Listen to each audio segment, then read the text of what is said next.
The NFL draft is less than 2 weeks away, and it's time to continue with positional rankings. I've already done quarterbacks and running backs, so now it's time for the receivers. This receiver class is pretty fascinating, and there are a bunch of different players to talk about. In this video, I'm going to be ranking the top 15 wide receivers entering the 2025 NFL draft. If you enjoyed this video, then please drop a like and subscribe if you're new. Subscribe takes just a second and it really helps me out. Thank you, and let's get started. Number 15, Tez Johnson, Oregon. We're already starting off with a super interesting player. When talking about Johnson, the first thing that comes to mind is his size. He is tiny, standing at just 5'10", 154 pounds. That is obviously a huge outlier compared to any other receiver in this class. In fact, Johnson's weight of 154 pounds lands him in just the 6th percentile of receivers that have ever been evaluated by RAS. Because of his height and weight, Johnson played a very specific role at Oregon and likely will continue that role in the NFL. He played almost exclusively in the slot, as nearly 80% of his snaps came in the slot. This led to him having just a 5.9 average depth of target, and he only saw 3 contested catch looks, coming down with one of them.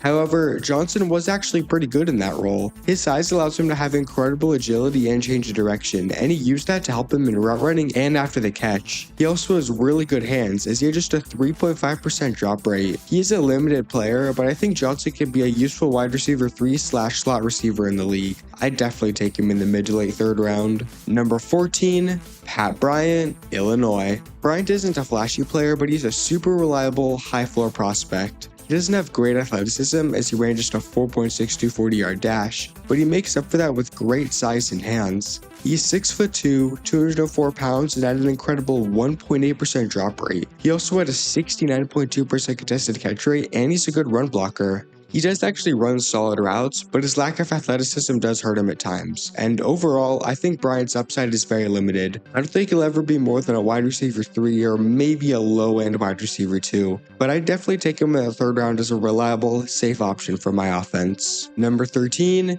Jack Bech, TCU. To be honest, Bech is just a better Pat Bryant. Just like Bryant, Bech has limited upside due to lack of athleticism, but he's got super reliable hands, he's a great contested catcher, and he's a good run blocker. However, I think Bech is a little more explosive and also a better route runner than Bryant. The thing with Bech is that he has dealt with injuries and missed games every season over the past 3 years. He's going to need to stay healthy if he's going to be a starter in the NFL, because he doesn't have much upside to fall back on. However, if he can stay healthy, I think he can be a super reliable wide receiver 3 in basically any system. Number 12, Alec Ayomanor, Stanford. Alec Ayomanor has an elite name, but unfortunately he's not an elite prospect. He's still a good one though. He's got solid size, standing at 6'2", 206 pounds, and runs a 4.47 40-yard dash, and has a pretty large catch radius. He also is a pretty good route runner at all 3 levels. However, he doesn't offer much after the catch, as he had just 3.9 yards after the catch per reception. He also doesn't have great hands, and that's what I think is his biggest weakness. His 48.3% contested catch rate isn't bad, but he did an 8.7% drop rate in 2024, and actually also had an 8.7% drop rate in 2023. In fact, he went 14 for 29 on contested catch looks and had 6 drops in both 2023 and 2024. I guess it's consistent, but it's not that good. If he's going to be a player in the NFL, he needs to clean up those drops. However, his traits and route running powers are enough for me to give Ayomanor an early 3rd round grade, and I think he has the potential to be a solid wide receiver 2 or 3 in the NFL. Number 11,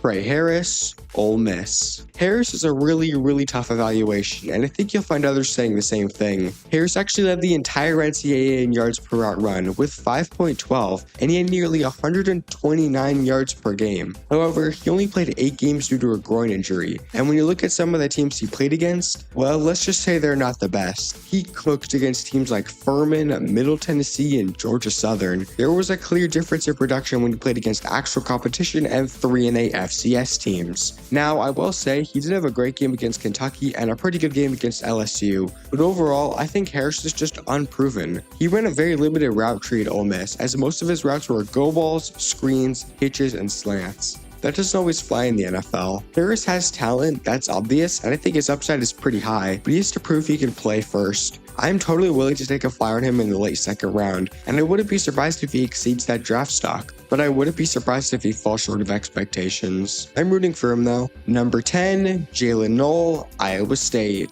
Knoll is an interesting prospect because he played a lot of slot receiver at Iowa State, but with his 4.39 speed and pretty good route running, I think he could actually be productive on the outside as well. Like I mentioned, he's got great speed, but he also has great agility and change of direction. He's just a good overall athlete. He's also a pretty good route runner and has decent hands, having a 4.8% drop rate and a 52% contested catch rate. However, despite being a good athlete and having a decent build, standing at 5'11", 200 pounds, I found Knoll's run after catch ability to be pretty underwhelming. He had just 4.2 yards after the catch per reception and forced just 3 missed tackles all season. Most slot receivers have decent to good run after catch ability, but Knoll really doesn't. It's fine, but I wish it was better. And while I do think he could be productive on the outside, it does kind of worry me though, because he hasn't had much experience versus press coverage and he has a pretty small catch radius. I do think that Knoll has some good upside though, but he needs some coaching. Hopefully he can get it, because if he does, I do think he can be a pretty good receiver in the NFL. Number 9, Savion Williams, TCU. Alright, we have a truly fascinating player in Savion Williams. Williams is massive, standing at 6'5", 225 pounds, and has 32.5-inch arms, giving him a huge catch radius. Despite this large stature, he actually has pretty good speed, as he ran a 4.49 40-yard dash, and he's pretty good after the catch. Interestingly, he was a big wildcard threat in TCU's offense, as he had 51 carries on the ground and turned that into 322 yards and 6 touchdowns. But easily his most polarizing trait is his hands. On one hand, he makes some absolutely otherworldly catches and actually posted an 88.9% contested catch rate. He went 8 for 9 on contested catches. That is insane. But on the other hand, he posted 8 drops, giving him an 11.8% drop rate. That is really bad and by far the highest out of any receiver on this list. When it comes to his hands, he really is the definition of boom or bust. Overall, I think Williams has a lot of potential to be a really fun gadget player in the NFL, but he needs to hit the jugs machine to get more consistent. But I think he is definitely worth a late second round to early third round pick and could definitely exceed that draft stock. Number 8, Isaiah Bond, Texas. I've talked about some polarizing prospects already, but Bond might just be the most polarizing of them all. He is a true boomer bust prospect. On one hand, the physical tools are outstanding. He's got amazing speed as he ran a 4.39 40-yard dash, but I think he's even faster than that on the field. He also has incredible agility and change of direction. He can cut on a dime and make people miss. All of it. He is really one of the best athletes in this class. This contributes to him being a really solid route runner, and he is great after the catch. He had 8 yards after the catch per reception in 2024. While all of that is great, there are some question marks about him. He is a very small player, just 5'11", 180 pounds. That is one of the reasons why his run blocking is poor, and he had just a 27.3% contested catch rate. Also, his production absolutely dropped off in the second half of the season. In his first 7 games, Bond had 380 yards and 4 touchdowns. In his last 7 games, he had just 160 yards and 1 touchdown, including 2 games with 0 catches and 0 yards. It felt like Bond was never really able to build that chemistry with Quinn Ewers, and by season's end, Matthew Golden had completely overtaken Bond as the primary target, and Bond was just thrown to the side. Production isn't everything in college football, but when you see a player average just 22.9 yards per game over their final 7 games, that's concerning. Bond has all of the upside in the world. He has the potential to be a Hollywood Brown, Jalen Waddle, hell, even maybe a Tyreek Hill type deep threat. He could also just as easily be out of the league before his rookie contract expires. We'll just have to wait and see. It's also worth mentioning that Bond is currently involved in an SA allegation. There isn't tons of information that I could find about it, but Bond claims that they are false. If they are true, I hope justice is served, but I am really hoping they aren't.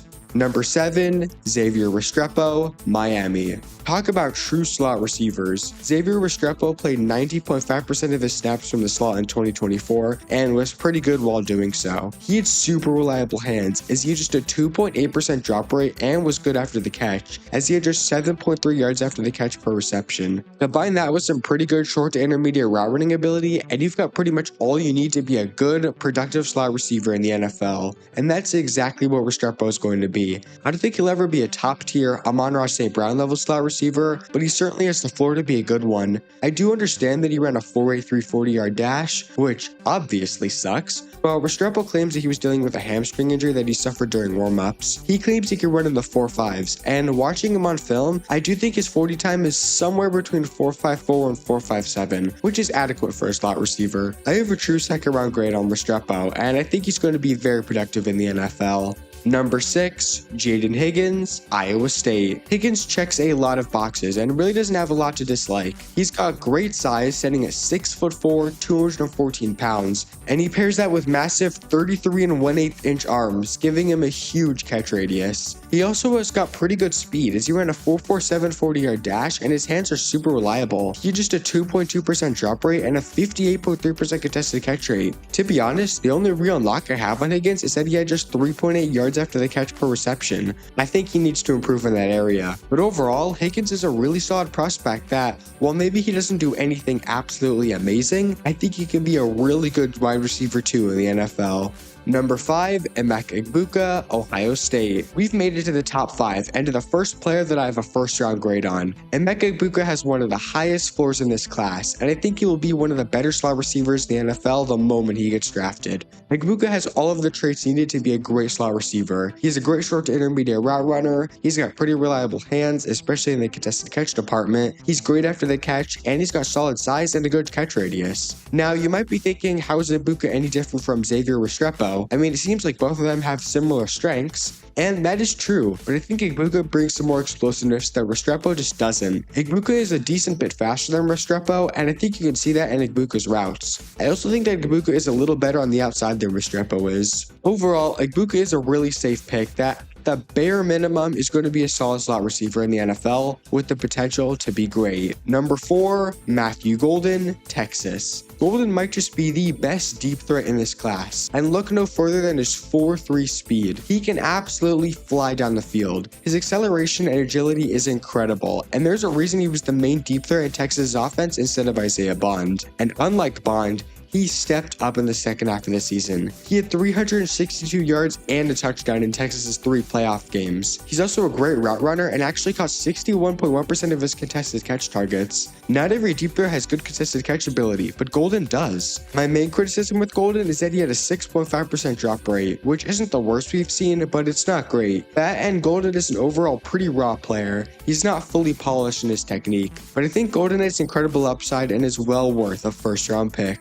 Number 3, Luther Burden, Missouri. Did Burden have a down year in 2024? Yes. Do I think any less of him? Absolutely not. This guy is an incredible prospect. How good do I think he is? Well, I think he has the potential to be an Amon-Ra St. Brown level slot receiver. Yeah, I mean it. Burden played 85.3% of his snaps in the slot in 2024 and 81.7% in 2023. Let's start with his biggest strength, his yards after the catch ability. He is, in my opinion, the best yak threat in this class. His 4.42 speed mixed with his incredible agility and change of direction make him a nightmare to tackle in the open field. He had 6.1 yards after the catch per reception and led the entire NCAA in missed tackles forced, with 30. He also has really solid hands. A 4.7% drop rate and a 54.5% contested catch rate isn't the best in the world, but it's certainly good. But I think he can get even better. His upside is just insane. I do have a couple criticisms. I think he could improve as a run blocker, and he doesn't always attack the ball in the air. Sometimes he waits for it to come to him, but those can be coached into him, and I don't think it really diminishes his value all that much. I have a true first-round grade on him, and I think he's going to be really good in the NFL. Number 2, Tetairoa McMillan, Arizona. Both of my final receivers I have top 5 grades on because they are that good. And let's start with Tet McMillan. McMillan is a massive receiver, standing at 6'5", 212 pounds. Combine that with his 31.5-inch arms, and he has a massive catch radius, only rivaled by Savion Williams and Jaden Higgins. And because of this, he can absolutely moss dudes, as he had a 60% contested catch rate. Amazingly, despite his size, McMillan is actually a really solid route runner, and he's also great after the catch. He was 3rd in the NCAA in missed tackles forced, with 29. He also has good speed and overall moves really well for his size. The only knock I have on him is his 7.7% drop rate, and while that's not good, it isn't enough to make me any lower on him than I am. He just checks so many boxes, and if he can develop his hands more, he could actually be one of the best receivers in the NFL. Number 1, Travis Hunter, Colorado. Look, if you want to put Ted McMillan here, that's perfectly fine. Those two were honestly interchangeable. But the Heisman Trophy winner has some things about him that are just unbelievable. Let's start with the ball skills. It is so obvious watching Hunter play receiver that his cornerback skills come into play. He has some of the best ball skills, not just in this draft, but some of the best you'll ever see. It doesn't matter where the ball is, he can track it and go get it like no other. His hands are amazing, as he had just a 3% drop rate and a 64.7% contested catch rate. He's also an incredible athlete with amazing speed, agility, and change of direction. This helps him to be great after the catch, as he forced 24 missed tackles in 2024, the 8th most in the NCAA. Now, I will say, playing both ways does affect Hunter quite a bit, mostly in his technique, as he's not able to fully focus on polishing it. He's not a very refined route runner, and his run blocking isn't that good, but he overall makes up for that with all of the other amazing things that I talked about earlier. Hunter is an absolutely incredible prospect that is 100% worthy of a top 5 pick, and in my opinion, is the best wide receiver in the 2025 NFL Draft. But that's it. Those are my top 15 wide receivers in the 2025 NFL Draft. Or do you agree? Or do you disagree? Comment below your top 15 wide receivers. If you enjoyed this video, then please drop a like and subscribe if you're new, and that's it for me. See ya!